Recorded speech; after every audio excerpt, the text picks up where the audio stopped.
નમસ્કાર દર્શક મિત્રો, સાવરકુંડલાની રફતારમાં આપનું સ્વાગત છે। ભાવનગરમાંથી એક સમાચાર મળી રહ્યા છે કે ભાવનગર એલસીબી દ્વારા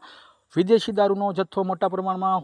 ઝડપી પાડેલ છે, જેમાં દારૂની બોટલ નંગ 1751 તથા બિયર નંગ ટીન 1872 મળી કુલ રૂપિયા 19,42,000નો મુદ્દામાલ સાથે એક વ્યક્તિને ઝડપી પાડવામાં આવેલ છે।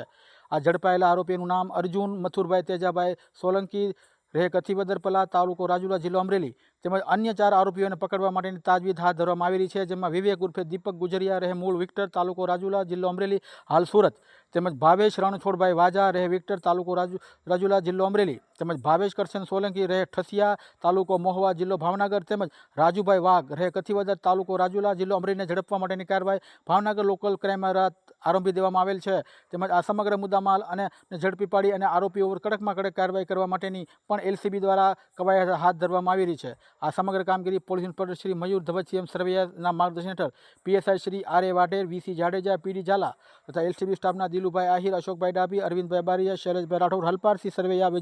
વિજયભાઈ બારિયા, ધ્રુવદેવસિંહ ગોહિલ અને વિશ્વજીતસિંહ ઝાલા દ્વારા આ સમગ્ર કામગીરી કરવામાં આવેલ છે। Bureau report, સાવરકુંડલાની રફતાર, Sattar Metar, Sihor.